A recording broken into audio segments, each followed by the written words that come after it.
பழனிவேலை சொத்துக்காக ரொம்பவுமே கேவலப்படுத்தி அவமானப்படுத்தி பேசின சக்திவேலை பார்த்தா உங்களுக்கும் கோபமாக வருதா? அப்போ இந்த வீடியோவுக்கு லைக் பண்ணிட்டு வாங்க நாளைக்கான பிரமாக்கான ப்ரிடிக்ஷன் என்னன்னு பார்க்கலாம். பழனி வீட்டை விட்டு போனதுல இருந்து மனசு ஏனோ சங்கடமாகவே இருக்கு வடிவு அப்படின்னு முத்துவேல் வடிவு கிட்ட சொல்லிக்கிட்டு இருக்க. ஆமாங்க, எனக்குமே கஷ்டமாக இருக்குது. இத்தனை நாளாக அண்ணி அண்ணின்னு சொல்லிட்டு நல்லா ஓடி திரிஞ்சுட்டு இருப்பாரு. இப்போ வீட்டுக்குள்ளே அவர் இல்லாதங்காட்டி எத்தனையோ இல்லாத மாதிரி இருக்குங்க அப்படின்னு வடிவும் சொல்கிறாங்க. உடனே முத்துவேல், நான் ஒன்று சொன்னால் அதுக்கு மதிப்பு கொடுத்து நீ கேப்பியா வடிவு அப்படின்னு சொல்கிறாரு. உடனே என்னங்க நீங்கள் சொல்லி என்னைக்கு தான் நான் கேட்காம இருந்திருக்கேன், என்ன சொல்லுங்க அப்படின்னு கேட்க, நாமளும் இந்த வீட்டை விட்டு போயிடலாமா அப்படின்னு கேட்குறாரு. உடனே அங்கே வடிவும், என்னங்க சொல்கிறீங்க, நம்ம எங்கே போகிறது அப்படின்னு சொல்ல, கோமதி வீட்டுக்கு அப்படின்னு முத்துவேல் அழிச்சுன்னு சொல்லிடுறாரு. உடனே வடிவும், எப்படிங்க நாம் எப்படி அங்கே போய் இருக்கிறது அப்படின்னு கேட்க, முத்துவேல் சொல்கிறாரு, நாம் ஒன்றும் உரிமை இல்லாமல் அங்கே போய் இருக்கலல்ல. பழனி எப்படி தான் அக்கா பெருசுன்னு சொல்லி அந்த வீட்டுக்கு போயிருக்கானோ அதே மாதிரி எனக்கு என் தங்கச்சி பெருசு, பத்தாததுக்கு என் புள்ள ஒத்த புள்ள ராஜியும் அந்த வீட்டில் தானே இருக்கா. கடைசி காலத்தில் நம்மளை பார்த்துக்கக்கூடிய கடமை ராஜியோடது தானே. அப்போ அவள் வீட்டில் நம்ம போய் இருக்கிறது ஒன்றும் தப்பு கிடையாதுல்ல வடிவு அப்படின்னு சொல்ல, உடனே சரிங்க, இங்கே உங்கள் தம்பியை எப்படி தனியாக விட்டுட்டு போகிறது அப்படின்னு கேட்குறாங்க. உடனே முத்துவேலு சொல்கிறாரு, அவனுக்கு பாடம் புகட்டுறதுக்காகத்தான வடிவு நாமளும் இங்கேருந்து போகிறோம் அப்படின்னு அங்கே சொல்கிறாரு முத்துவேல். உடனே சரிங்க, எனக்கும் என் புள்ள கூட இருக்கணும்னு ஆசையாக இருக்குது அப்படின்னு ராஜியை பற்றி நினச்சிட்டு வடிவு கண்ணீர் விட, உடனே சரி துணிமணிகளையெல்லாம் பேக்கில் எடுத்து வை, நம்ம கிளம்பணும் அப்படின்னு சோகமாக சொல்கிறாரு முத்துவேல். அதே சமயம் வெளியில் சக்திவேல் ஃபோன் பேசிக்கிட்டு இருக்காரு. ஆமாம், அந்த 200 மூட்டை நெல்லுக்கான பணம் இன்னும் என்னோட அக்கௌண்ட்டுக்கு வரலையே, என்ன அந்த வியாபாரி ஏதாவது ஏமாத்திடலான்னு பார்த்துட்ருக்கானா? யாருக்கிட்ட? இந்த சக்திவேல் கிட்டையா? கையில் கிடைச்சா உண்டில்லன்னு பண்ணிடுவேன் அப்படின்னு அங்கே பண விவகாரம் சம்மந்தமாக பேசிக்கிட்டு இருக்க. அதே சமயம் வெளியில் அப்படின்னு தொண்டையை செருமிக்கிட்டே வர்றாரு முத்துவேல். அப்போ அண்ணே, என்னண்ணே சொல்லாமல் கொள்ளாமல் எங்கேயோ கிளம்புறதுக்கு ரெடியாகி வந்த மாதிரி வந்திருக்கீங்க அப்படின்னு கேட்குறாரு சக்திவேல். இல்லடா சக்தி, நான் ஒரு முடிவு எடுத்திருக்கேன், அதை நீ கேட்டுத்தான் ஆகணும் அப்படின்னு சொல்ல, உடனே சக்திவேல் சொல்கிறாரு, அண்ணே என்ன முடிவுண்ணே, நீங்கள் எடுத்து என்னைக்கு தான் நான் கேட்காம இருந்திருக்கேன் அப்படின்னு சொல்ல, உடனே தம்பி தயவு செஞ்சு நீங்கள் இப்படி பேசாதீங்க. பழனிவேலை காலையில் நீங்கள் பேசுனது கொஞ்சம் நஞ்சமாக எங்கள் மனசு கேட்க மாட்டேங்குது. உங்களை மாதிரி தானே அவரையும் நாங்கள் ஒரு பெத்த பிள்ளைக்கு சமமாக வச்சு பார்த்தோம்.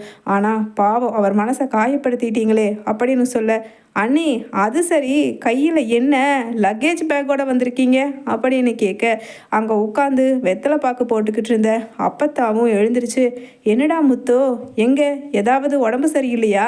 ஆஸ்பத்திரிக்கு இது 2 நாள் போய் இருக்கணும்னு கிளம்பிட்டீங்களா?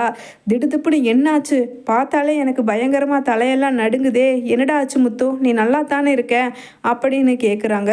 உடனே முத்துவேல் சொல்கிறாரு, ஆத்தா நான் நல்லா இருக்கேன் அப்படின்னு சொல்ல, உடனே அங்கே நிற்கிற குமரவேலும், பெரியப்பா எங்கே பெரியப்பா கிளம்பிட்டீங்க, சொல்லியிருந்தா நானே ரெடியாகி உங்களை கூட்டிகிட்டு போயிருப்பேன்ல அப்படின்னு சொல்ல, இல்லை நான் இந்த வீட்டை விட்டு போகலான்னு முடிவு பண்ணிட்டேன் அப்படின்னு முத்துவேலு சொல்ல, உடனே அங்கே சக்திவேல், அண்ணே எங்கண்ணே எங்காவது பிக்னிக் ட்ராவலு அது இதுன்னு டூர் போகலான்னு முடிவு பண்ணியிருக்கீங்களா அப்படின்னு கேட்க, இல்லை நிரந்தரமாக இந்த வீட்டை விட்டு போகலான்னு நான் முடிவு பண்ணிட்டேன் அப்படின்னு சொல்லிட்டு அங்கே முத்துவேல் சொல்கிறாரு. உடனே அப்பத்தாவும், டேய் முத்து, நானே இந்த வீட்டை விட்டு எப்பப்போ போகலான்னு தாண்டா இருக்கேன், நம்ம எங்கே போகிறது, நாதி எத்தவளாச்சே, இவனை நம்பித்தானே இருக்கணும் இந்த வீட்டில்னு சொல்லி என் வயிற்றுச்சல் அப்படி என்னைக்கு நான் பெத்த புள்ள பழனியை இந்த வீட்டிலேயே உரிமை இல்லாதவன்னு சொல்லி வெளியில் அனுப்புனானோ அதிலிருந்து நான் ஒரு வாய் பச்சை தண்ணி கூட குடிக்கக்கூடாதுன்னு தாண்டா இருக்கேன்.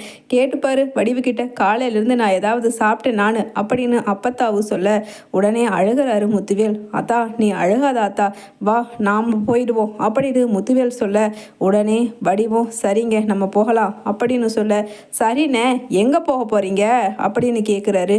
ஏன் ஏன் எங்களுக்குன்னு என்னோட தங்கச்சி கோமதி இல்லையா, என் புள்ள ராஜி இல்லையா, என் மச்சான் பாண்டியன், என் மருமகன் கதிர்னு எல்லாரும் எதிர்த்த வீட்டில் இருக்கும்போது நாங்கள் ஒன்றும் அனாதை கிடையாது. அதுவும் கூட இருந்து இத்தனை நாளாக சொத்துக்காக மட்டுமே நீ வாழ்ந்துக்கிட்டு இருந்தேன்னு நினைக்கும் போது எனக்கே அசிங்கமாக இருக்குடா சக்தி. உன்னை நம்பி நான் எப்படி இத்தனை நாளாக கோமதியையும் பழனியையும் அங்கே விட்டேன்னு. நானும் அங்கே முதல்லையே போயிருக்கணும், எல்லா சொத்தையும் நீயே வச்சுக்கன்னு சொல்லி. அதனால் தப்பு பண்ணிட்டேன் அப்படின்னு சொல்லிட்டு முத்துவேல் கண் கலங்க. உடனே சக்திவேலும் அண்ணே அப்படின்னு சொல்லிட்டு தயங்கி நிற்கிறாரு. உடனே அங்கே நிற்கிற குமரவேலும், பெரியப்பா நீங்கள் அங்கே போகக்கூடாது பெரியப்பா. அப்படி நீங்கள் அங்கே போனீங்கன்னா ஊருக்குள்ளே இருக்கிறவங்க எல்லாம் என்னையும் அப்பாவையும் என்ன பேசுவாங்க அப்படின்னு அங்கே கேட்குறாரு. உடனே முத்துவேல் சொல்கிறாரு, என்ன பேசுவாங்க, சொத்துக்காக எல்லா அண்ணன் தம்பி அக்கா தங்கச்சி எல்லாத்தையுமே இவன் இழந்துட்டான்னு சொல்லி உன்னதாண்டா கேவலமாக பேசுவாங்க அப்படின்னு சொல்லிட்டு அங்கே முத்துவேலு சொல்ல, இனி இதுக்கு மேலே இங்கே நிற்கிறதுக்கு என் மனசே இடம் கொடுக்கல அத்தா, வா போகலாம் அப்படின்னு வடிவு ஒரு பக்கமாகவும் அம்மாச்சியை ஒரு பக்கமாகவும் கூட்டிகிட்டு போகிறாங்க. அதே சமயம் அங்கே ஓடி வந்து குறுக்க காலில் விழுந்துடுறாங்க மாறி. அக்கா, மாமா, அத்தை எல்லாரும் என்னை தனியாக விட்டுட்டு போகிறீங்களே, இந்த பணத்தாசை பிடிச்ச இந்த மிருகங்க கிட்ட மனுஷங்களா இதுங்க அப்படின்னு மாறியும் அழுக.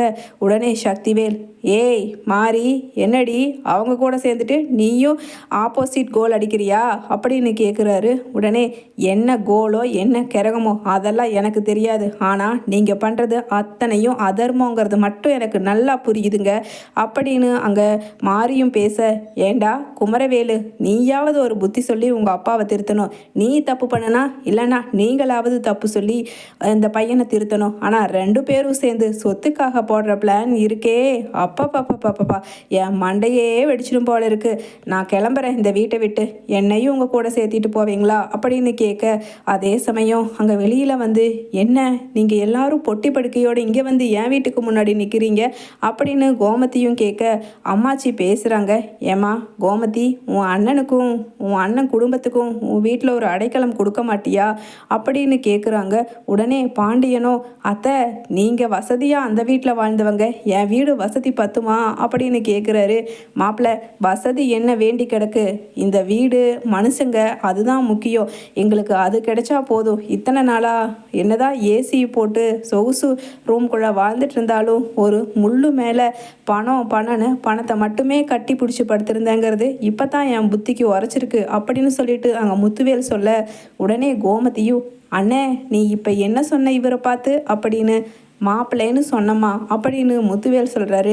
இனிமேல் என்னோட வரட்டு கௌரவம், ஈகோ, பணக்காரங்கிற திமுரு எல்லாத்தையும் ஒதுக்கி வச்சுட்டு நான் வாழ போகிற கொஞ்ச நாள் உன் வீட்டில் என் மக ராஜி கூடையும் என் மருமகன் கதிர் கூடையும் பிறக்க போகிற என் பேத்தியோ பேரனையோ பார்த்து கொஞ்சிட்டு நான் செத்துடலான்னு முடிவு பண்ணிட்டேம்மா அப்படின்னு சொல்ல. அண்ணே என்ன இப்படி அவசகுணமாக பேசுகிற, உங்களுக்கு இல்லாத இடமா, வாமா அப்படின்னு அப்பாத்தாவையும் அதே சமயம் முத்துவேலையும் உள்ள ட்ராவல் பேக்கை கையில் வாங்கிட்டு கூட்டிகிட்டு போகிறாங்க கோமதி. அதே சமயம் இப்போ தான் நம்ம வீடு கலகலன்னு சந்தோஷமாக இருக்குது. பழனி வெளியில் போனதுலேருந்து என் மனசுக்குள்ளே ஒரு உறுத்தல் இருந்துகிட்டே இருந்துச்சு.